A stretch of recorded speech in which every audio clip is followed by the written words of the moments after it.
Hello and welcome aboard to TEDxDupreeParkTV. We're delighted that you could join us today. Please let us know in the chat where you're coming in from. I'm based in Orlando, Florida. Most of our team is based in Woodstock, Georgia, which is where our TEDx Dupree Park is based. And we look forward to having our TEDx Dupree Park in person next year. But this year we're doing a virtual event. And so leading up to our virtual event, we're bringing to you great minds and great teachers to share with you their messages of seeding greatness here on TEDx Dupree Park TV. And we come to you every Friday at 2 p.m. Eastern. And so please, thank you so much for letting us know that you're out there. We have a fantastic show for you today. We have lots of wonderful guests. And to start us off, I'm going to bring on my co-host and the organizer of TEDx Dupree Park, and that is Steve Monahan. Steve, good to see you today. Hey, Gina. Good to see you.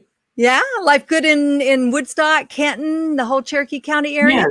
Yeah. Yep, everything's fine. People are out and about. Weather's nice. Leaves are starting to turn. It's beautiful. It's just beautiful time. Beautiful. Well, good. Well, I understand you have a little message you'd like to share with us today to get us started. So let me just give you the floor. Okay. Yeah, I just wanted to kick off, and there's three words I wanted to hopefully we can instill in our hearts and our minds. The words are hope and heart and spirit. You know, today we are losing so much, losing jobs, losing not hope, but, you know, a lot of things that they're losing. And despite that, the material things that are happening, the material things we may be losing, what I wanted to focus on is, although we may lose things, they may be taken away from us. There's something they can never take away, and that's our heart. I mean, being compassion for one another. That's not a material thing. That's in us, and that can never be taken. Nor can they take away our hope, nor our spirit. And they can't take away the heart, the hope, and spirit unless we give it up. And that's really what we need to be focusing on, is what can we control? And those three things we can control, and we will never lose them, no matter what happens. And things are a little crazy, but no matter what happens, we never will lose that.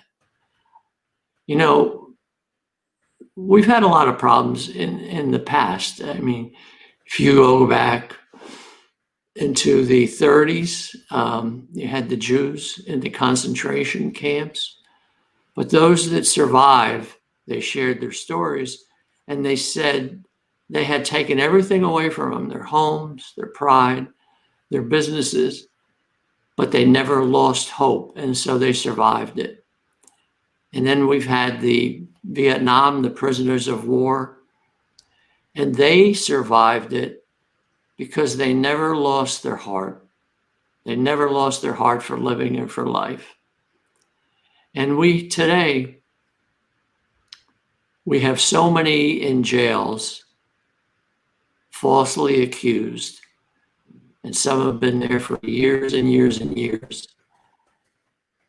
And we see them come out when they do DNA tests and they find out they were wrongly accused. And so many, they come out and their spirit, they never broke their spirit. The system did a lot to them, but it did not break their spirit. So those three things are under our control. So I just really wanted to say, no matter what happens through this election, through next year, we will always, in humanity, will be fine as long as we keep our heart, our compassion, as long as we have hope for each other and for our future and for our kids, and as long as we never go around with unbroken spirits. So that's all I wanted to share: heart, hope, and spirit.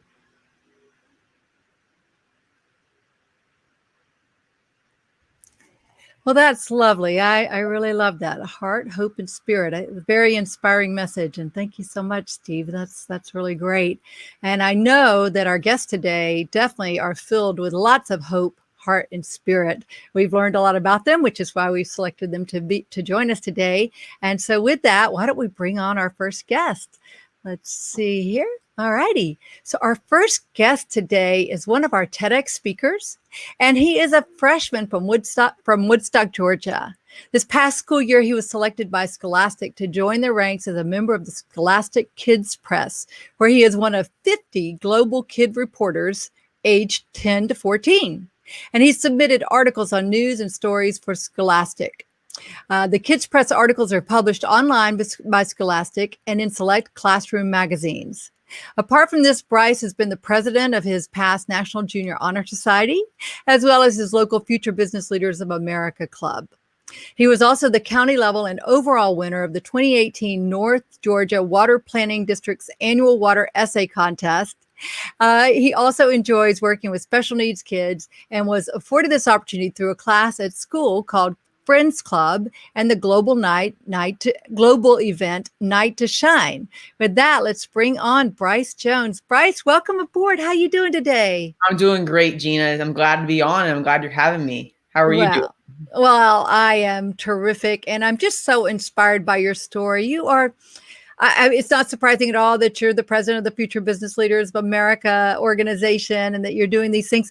Let me just, there's so many ways we could go here, directions. Let me just ask you, though, when did you first get the idea that you were a natural leader? I think it's always been part of me. I've always enjoyed reading self-help or self-motivation books, self-help books. And I think from the very beginning, my dad he introduced me to these type of things. And I found a love for not only learning it, but also teaching it. During my time as the president of FBLA, I would create little lessons for the members in the club. And I would share with them those lessons that I may have just read in a book. And I found I think that's where it really all started, was me first loving to do it and then loving to teach it as well. I'm the same as Gina. I really admire you. We're so happy to have you on. I don't know if you're the youngest TED speaker yet, but boy, you've got to be right there. Let me ask you a question from your age perspective and from the other, your classmates and friends and that. Mm-hmm. What is something really good that has come out of this COVID for your group and for your generation? Well, a lot of it's been really tough adjusting. I think one of the best things that has happened for me was I was able to spend a lot more time with my family. And so we've been stuck in our house. We were stuck in our house for a couple of weeks one time. And so I've really just gotten to know them better and just hang out with them more. I've become the honorary grill master at our house. So I love to grill now. And I think that's probably been one of the best experiences that has come out of this, and just the lessons that we learned that sometimes the worst things can hide the best things. And so I think spending time with my family has been one of the great things that's come out of the pandemic. Yeah. How are your classmates and friends dealing with this? What has perhaps been the most challenging part through this whole thing? Because it's turned everybody upside down.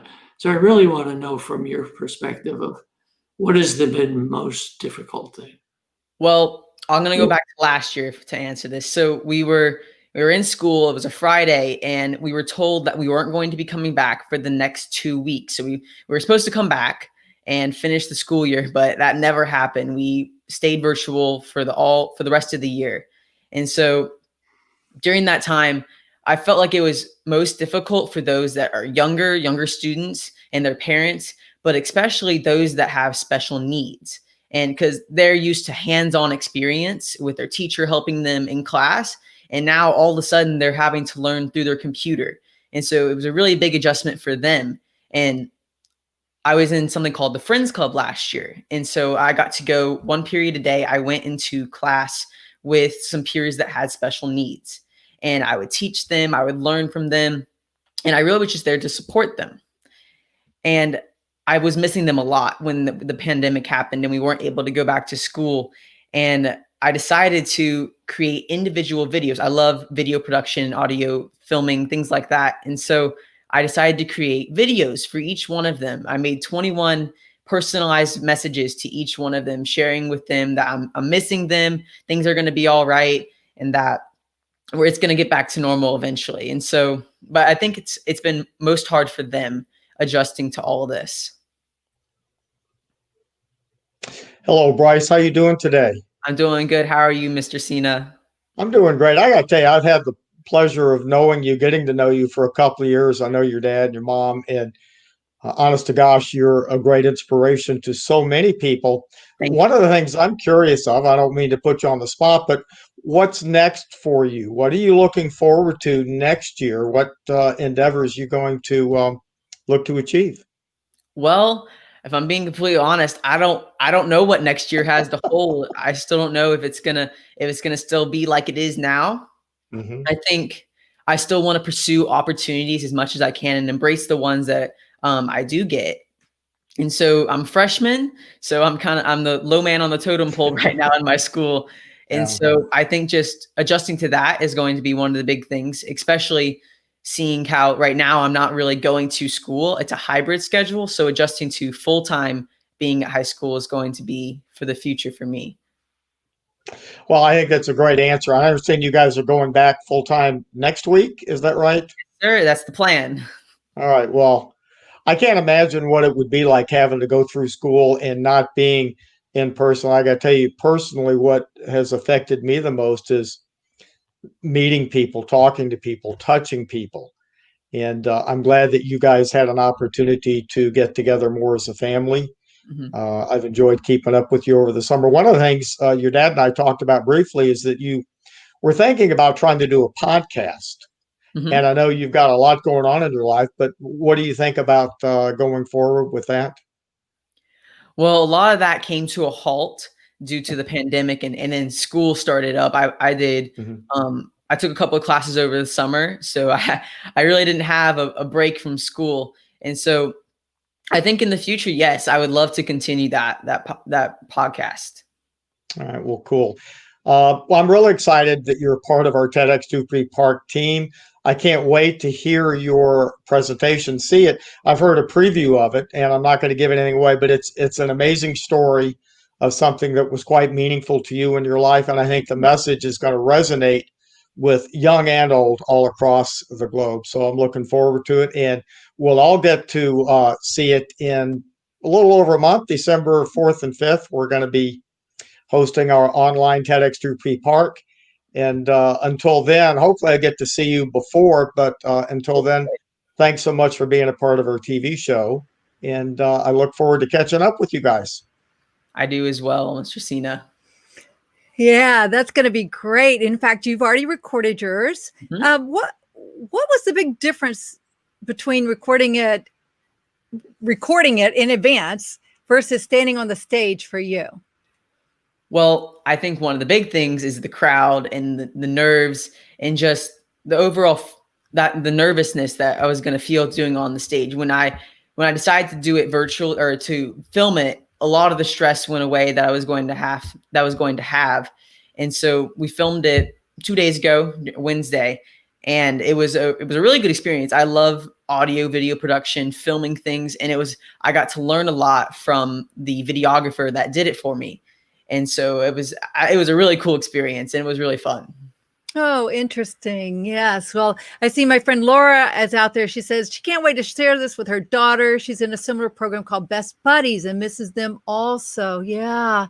And then here's Don Akers. I know he's really big on video production and he loves videos as well. So That's great. Thank you so much, Don, for jumping in. I see a lot of our friends here today. So thank you guys so much for watching. We appreciate it. And thanks for your comments. We'll feature your comments as we see those coming in. Bryce, let you get on back to school or whatever creative, wonderful thing you're doing today. And just thank you so much for being part of our TEDx Dupree Park community. Having me, Gina. Take care, Bryce. Oh, it's just so delightful to learn that we could have the talent of someone so young and so inspirational to be on our stage. And so, and also to join us for our TV show. His schedule's been so booked with all the many things that he's had going on. So we're delighted that we could finally work him in. Yes, I see lots of great comments coming in out there. Oh, in fact, I must show this. This is his coach, Jeff Snow. Jeff is also based right there in Cherokee County. And so, Jeff, thanks so much for helping with Bryce. We appreciate that a bunch. All righty, so let's see our next guest here. We have a full packed house today, and I want to introduce you to our next guest, and that is Gary Nix. And he's a brand first strategist who earned his stripes as a disruptor, innovator, and predictor in the entertainment, publishing, and marketing industries. He's known for merging traditional marketing principles with modern techniques. He's capitalized on his experience working in-house at different brands and advertising agencies by opening his own strategic consultancy called the Brandarchist. I'm not sure I'm pronouncing that right, but I bet he'll set us straight on that. Brandarchist. His expertise and distinct points of view have positioned him as a frequently sought after source in advertising trades, as a guest lecturer, as well as a subject matter expert on ethics, culture, and community as a business necessity.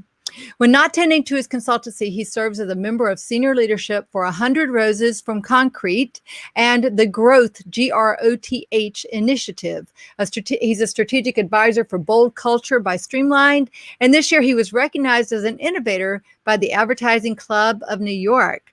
Welcome aboard, Gary. How you doing today? I'm doing very well, Gina. Thank you for having me. Good. What an interesting background you've had. How did you get into this field of advertising? What compelled you to basically focus your life on this? Oh, well, it really started just as a fan of sports at a very young age.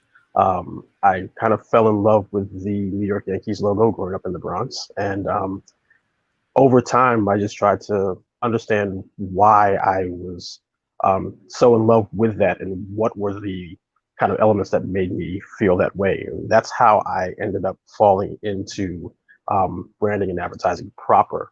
But I was always in the advertising space, whether I was working in the music industry or with magazines or what, wherever I was.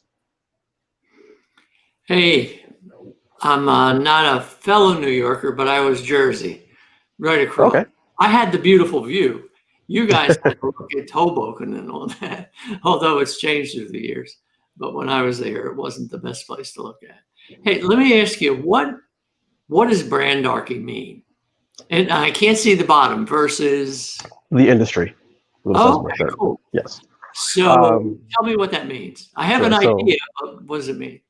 So brandarchy is really about going against the status quo, and going against the status quo of kind of how the industry, I feel sometimes oversimplifies things, and they, in their quest to do things quickly, they'll sometimes just keep things at a surface level, which is, in my opinion, not deep enough if you're trying to make a connection with someone. So even though I use these principles and frameworks for work, I think they parallel greatly with just how society should act and react to different things. Right. So instead of the buzzwords or the Facebook stuff, that's just no depth, no breadth. Right. So really, and are you trying to get the CEOs involved or the lower level people involved? How are you trying to make that connection, real connections? Well, I think real connections have to go through everyone. So it's a matter of maybe getting the C-level people to kind of buy in so that they can help bring everyone else along. But it doesn't really work if there are people kind of missing or not on the same journey. So I try to get everyone involved. Granted, a lot of my conversations happen with higher management, but I still, at any given opportunity, talk to everyone who's there, because it's about, part of it is about access. You know, it's not about keeping people away from something. It's about including everyone in something. So that's the approach that I use, and that's the approach that I try to help my clients with. How is it being taken in today's environment? Is branding more important, or is it taking a back seat because of budget cuts? What's happening? I believe that in practice, branding has been taking budget cuts for a long time, but that hasn't changed its importance. It is the belief of me and my colleagues that the most important part of your business is your brand, because the brand is not the physical product that you're selling, or it's not the service that you're selling. It's actually a promise that you are giving to the customer who you're trying to connect with. So that makes it that much more important. And if you're losing that connection, you're more than likely losing a connection with your audience, which means you're losing a connection to your business. Because if you're losing connection with the people who you want to purchase your product or service, then you're losing customers. Hey, Gary, what you're saying really resonates with me. I've been on a branding exercise over a number of years, having started a new business about 10 years ago. I really love the statement you made that it's a promise to your customers. And it resonates with me a lot. One of the things I did, I looked at your background a little bit. You have some major companies that you've worked with, MasterCard, LG Electronics, that kind of shoot to my mind. Could you tell us a little bit about what you did, how you helped, say, MasterCard with a particular branding situation? Sure. Well, you know, I'm not going to take all the credit myself. I mean, I guess I did some work, but you know, it was a team effort. The agency where I was at the time. But one of the things is just to help them lean back into the brand that their cardholders and people who maybe want to be cardholders was connected to, and that was Priceless. And one of the big things that we did with everyone's help was to create an activation called Priceless New Year, which was a global thing that we did, where we asked everyone, not just cardholders, but we asked people what Priceless meant to them. So we did like a big campaign where we did social, we did print, we did TV, asking people to kind of connect with us through what they felt Priceless meant to them. You know, not what our commercials meant to them, but what the term Priceless meant to them. And then what we did with that, we collected all that stuff and we shared a lot of it at various New Year celebrations around the world, you know, in real time. So once again, trying to make that connection with people and saying, this is not just about us just talking to you. This is about a full conversation. This is about a real connection. It's about trying to build a community. Wow, what an amazing campaign. And I remember that campaign and what Priceless means, because we all have our own individual definitions of that. But some of the things that you said, again, resonate with me. It's conversations with everyone, the notion that it's a promise to customers. Where do you see branding going after COVID? I mean, there's been a lot of talk, at least my industry and other industries, about vulnerability and authenticity. Do you see any major shifts in the branding environment coming forward? Well, there's a shift that's had to take place for a very long time. And I think one of the things that happened with COVID-19 is that we saw the accelerated need for the shift. And that shift coincides directly with technology and social media specifically. Because as marketers, as we grew up, if you're old enough to remember, like I am, there was a time where companies just spoke to people from on high, because people did not have the same abilities to easily mobilize and form a collective voice in the same way that companies were able to do, whether they did it on their own or through agencies. Now, where we have these different connections through technology, now I can connect with someone who's all the way across the world. And if we agree on something, now the voice that we have about that subject has doubled. And now if we find more people, that voice grows a lot more. So the share of voice has changed everything in the industry. And I think that's something that the industry has been kind of struggling with for a long time, because that's a pretty big change. But if you once again just look at things and you kind of take your time and look at things beyond the surface level, then you can start to think about, okay, communication has changed. Our abilities to communicate with each other have changed. How do we make things better? How do we go ahead and find new ways to form even stronger relationships with the people that we have been trying to do for a long time, but how do we do it now? What needs to change? What do we need to add? What do we need to subtract? And that deeper level of thinking is going to lead to better strategy, better execution, and better business. I love that. I love the fact that we can reach all over the world now, just like we're doing with our show right now, just with simple tools that we can reach everybody. It's so powerful. And I'm sure that's been so helpful to a lot of your clients. Well, Gary, in addition to what you're doing in the business world, which is really innovative and exciting, I know you're doing some things, the different nonprofits that you're involved with, the different other ways that you're making the world a better place. Is there something you'd like to share with us today about what you're doing there that has you excited right now? Sure. So another thing that happened throughout COVID was, the growth initiative. That was a sort of like a virtual almost internship program that 100 Roses from Concrete, led by Kenny Thacker, we were able to build that out.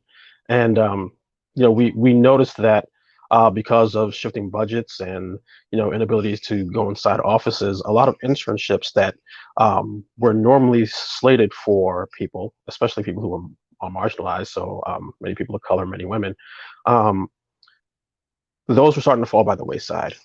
And we were able to create a program where we were able to work with 55 young folks from all around the country, actually a couple internationally as well, and help them learn more about the industry, get them to work on some projects so they have things that they can put on their portfolio and in their quest to be in this advertising industry. And that was something that was just, we knew was going to be fulfilling, but you can't truly know how fulfilling it's going to be until you experience it. So now with all these companies talking about they can't find people, they can't find more diverse candidates and stuff like that, it's like, okay, well, we have 55 people, here we go. And we're not the only ones to do so, but just being able to do so and show how it can be done with just a little bit of work, a little bit of thought, and some effort, that just felt wonderful. I love that. And that's an example of something that probably never would have come together if it had not been for COVID, right? Well, not in that way. There were plans on doing it more of a person thing, but to be able to do it this way and to not say, okay, well, we can't do it this way, just not do it. No, let's figure out how to do it. Once again, going past the surface. Oh, things have changed. Okay, how do we change with them so we can still reach the goals that we're trying to reach? So it really enabled you to reach out to people that would not have been able to participate because they weren't there in your geographic area. That's Right. really cool. Well, before we let you go, just let us know, well, for that program in particular, how do we find out about those folks? Let's say that somebody's listening right now and that they are looking for great talent and they're looking for people to hire. Or they want to be part of your program. What's the best way for them to find out about that? Sure. So the easiest way to find out about that is going to 100 Roses from Concrete. So the number 100, and then spelled out from 100 rosesfromconcrete.com. You'll find out more about 100 Roses from Concrete. You can find out more about the growth initiative, the portfolio book of the work that the 55 growth initiative fellows worked on. All that information is there. And then if there's any questions about details or anything like that, I can be reached on Twitter at @MR_McFly or on LinkedIn with my name, Gary J. Nix. Okay, I think we have those links to pop up there. So that's for your 100 Roses from Concrete and reaching you on LinkedIn and Twitter. And that's the best way to reach you for your business as well? Yes, or my website, thebrandicus.com. There's a fill out form there as well. Fantastic. Well, thank you so much. Really appreciate you joining us today and sharing your thoughts with us. And thank you so much for all you're doing to help people. And we look forward to following your journey and to learning more about some of these folks that you're helping out as you find someone who you think would be a great guest for us and they're doing things to seed greatness in the world. Please just send them our way. Okay. Will do. Thank you so much, Gina. Thanks so much, Gary.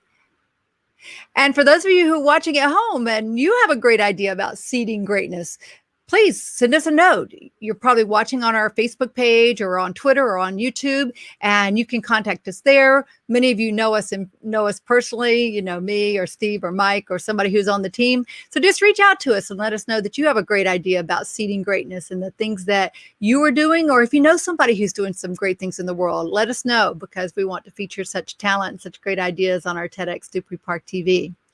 So our final guest today, let's bring on our next guest. He's a former Division I athlete, TEDx speaker, author, and suicide survivor. He helps athletes and entrepreneurs shed their past stories and create multiple streams of income that align with their highest purpose so they can impact more lives and build a lasting legacy. He founded Second Chance Athletes. It's a holistic athletic transition company, and this helps give athletes a second chance to succeed in life without the demands of sports.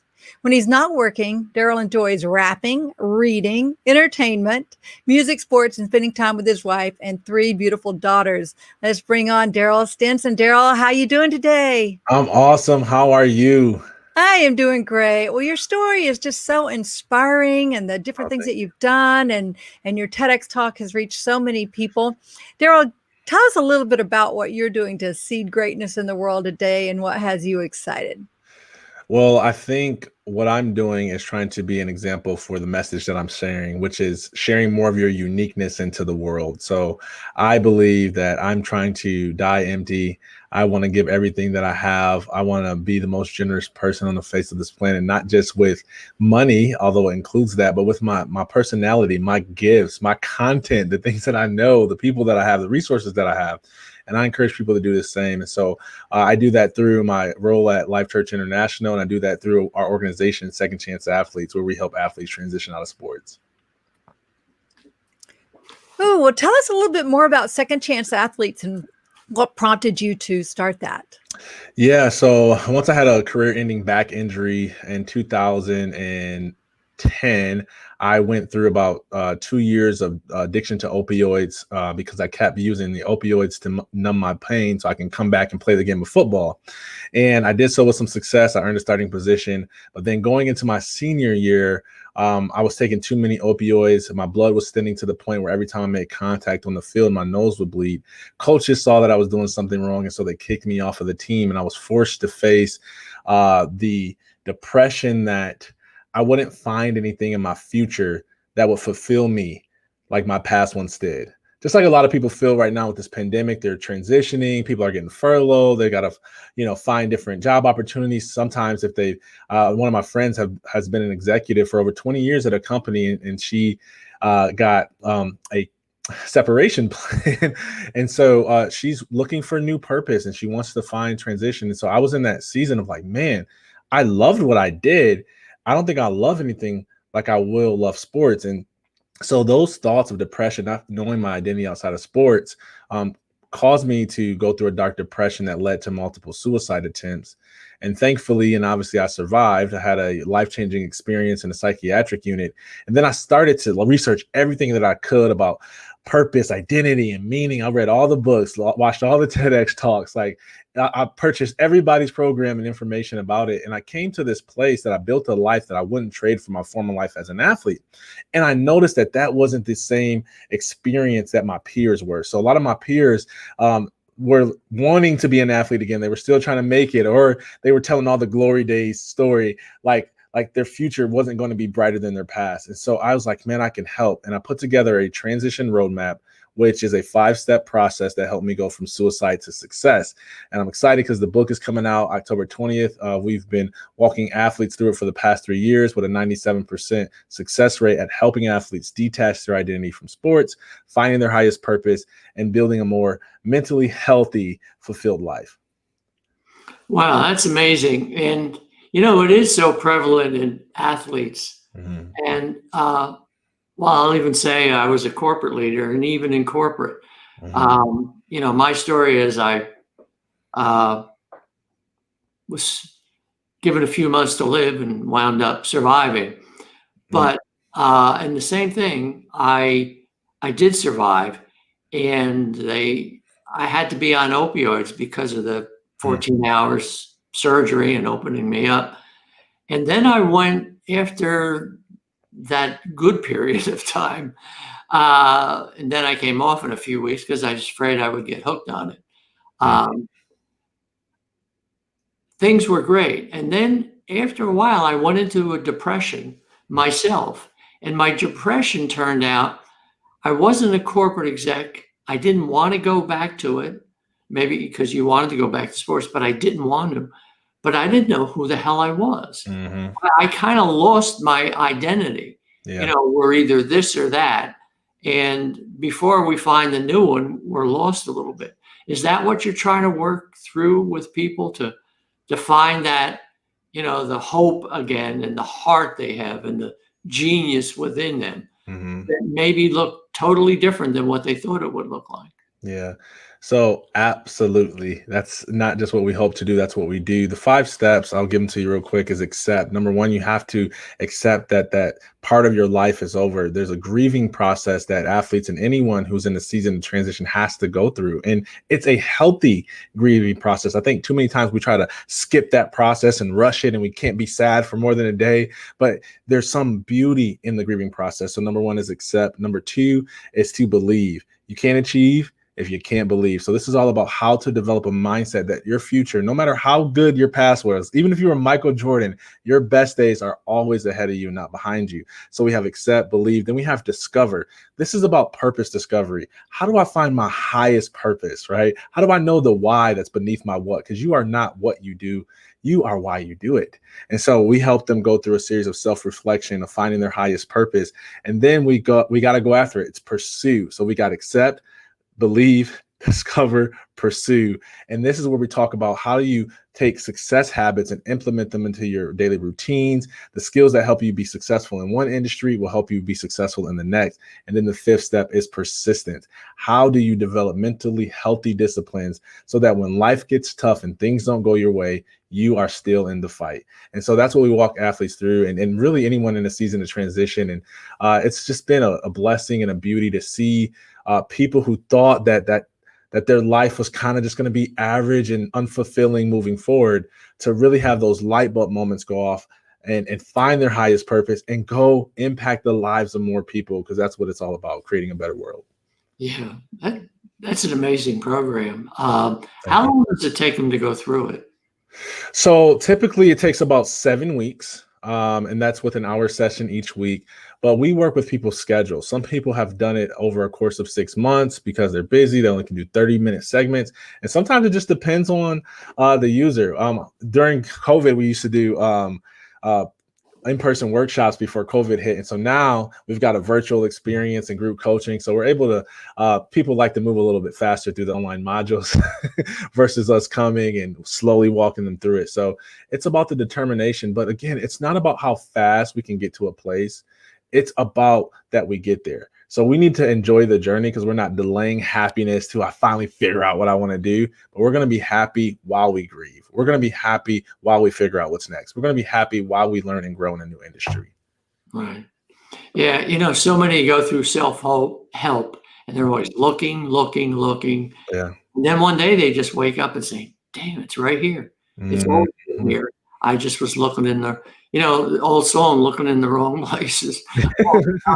And it's right here. I know for myself, it turned into, instead of serving myself, which I thought I was supposed to do as a man, to take care of myself so I could take care of my family, I found my purpose in serving others. Do you find that with the athletes you're doing with it, maybe their purpose turns out to be something they didn't even think of, a higher purpose?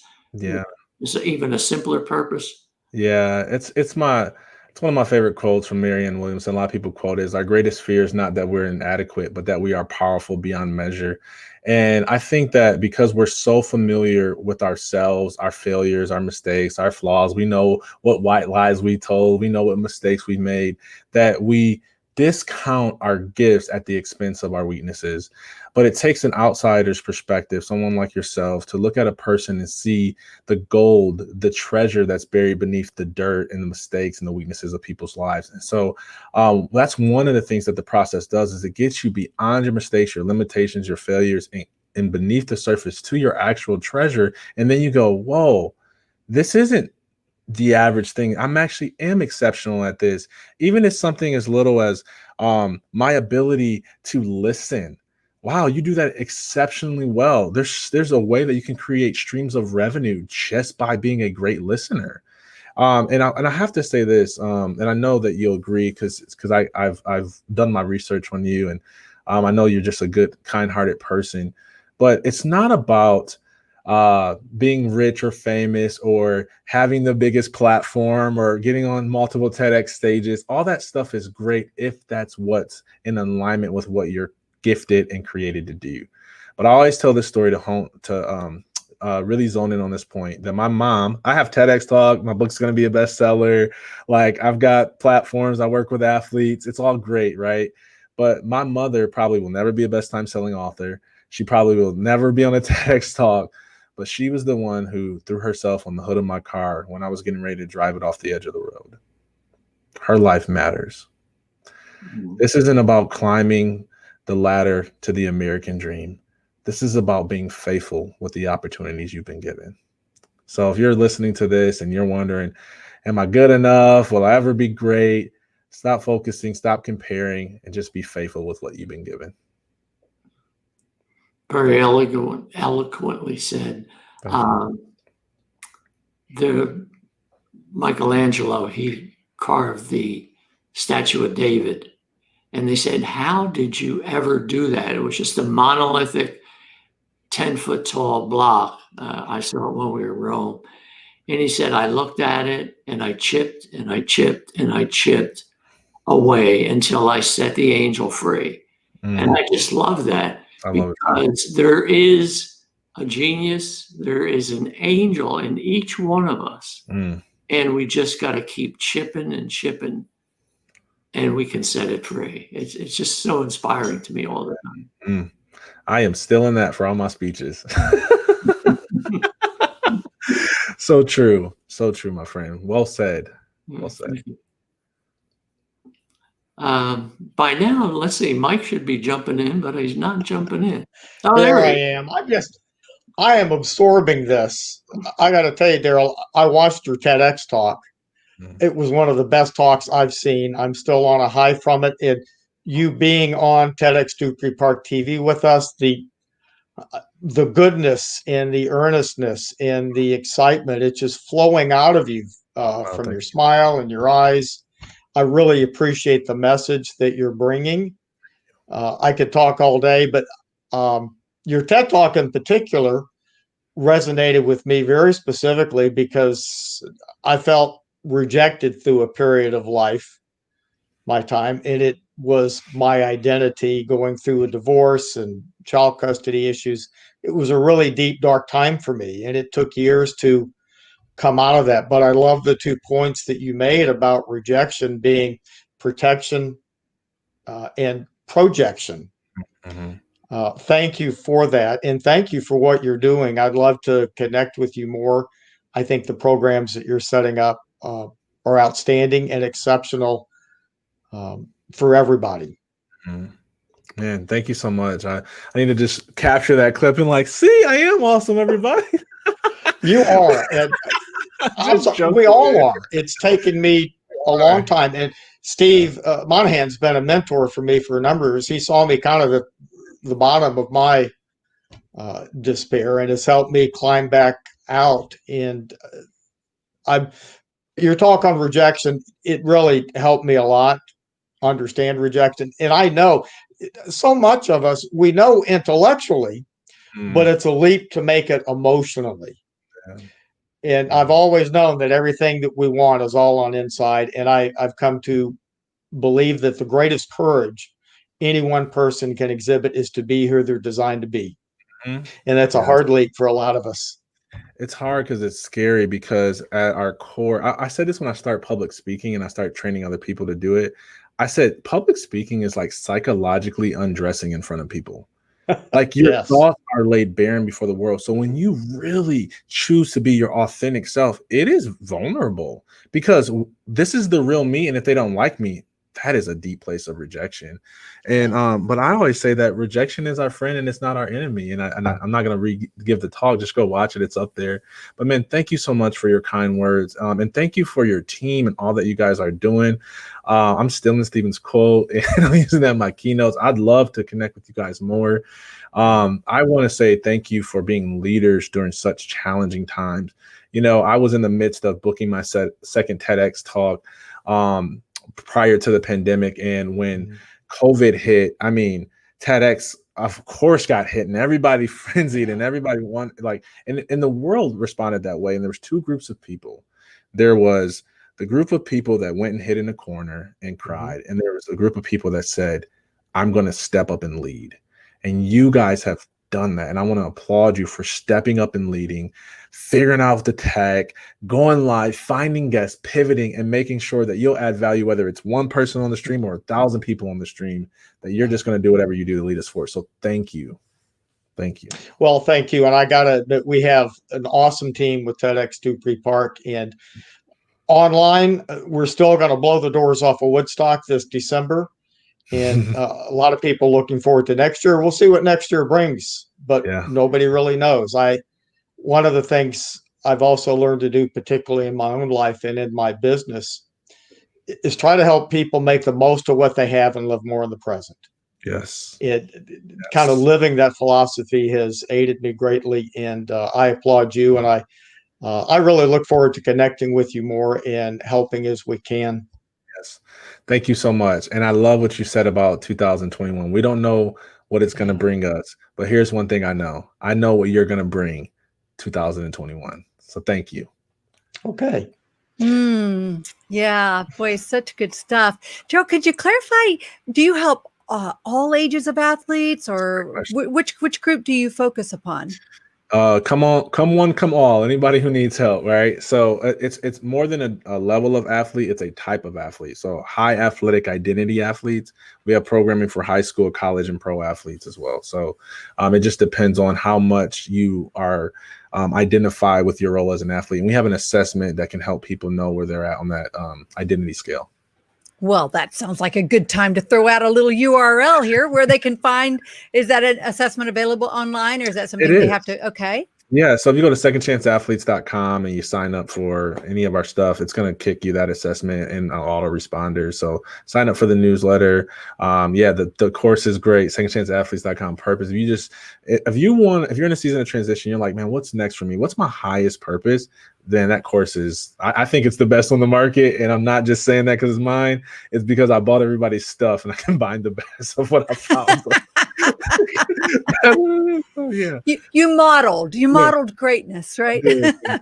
Just as you did as an athlete. Yeah. Now, I was a competitive water skier growing up, and I wasn't as hardcore as many, but I did it from the time I was about 12 years old till graduating from college. And then it's like, okay, at that time there was no money in water skiing. There's still not much, but it was not a real viable career path. But a few folks did make it. In any case, I can definitely appreciate that, and I know so many people that have really had that hardship, and I really am inspired by your story of surviving suicide, and that you are bold enough to speak about that, because there are so many people out there that are hurting and that need that encouragement, that need to know I can be at the darkest place and that I can come back. So would you like to leave us with an inspiring word or two about that?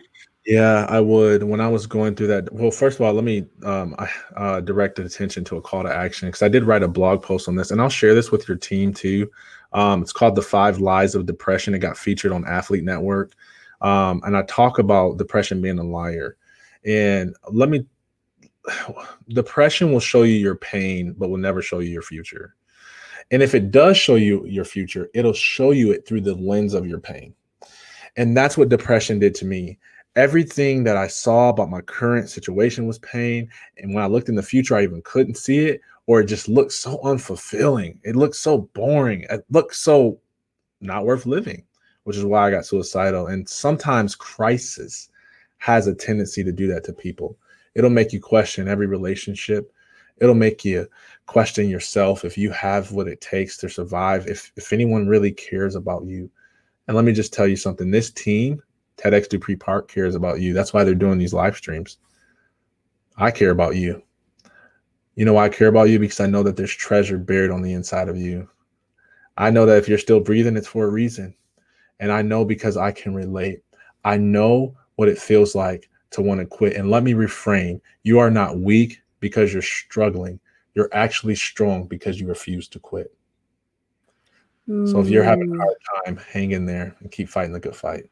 That is so beautiful, inspiring, and powerful, Darryll. Thank you so much.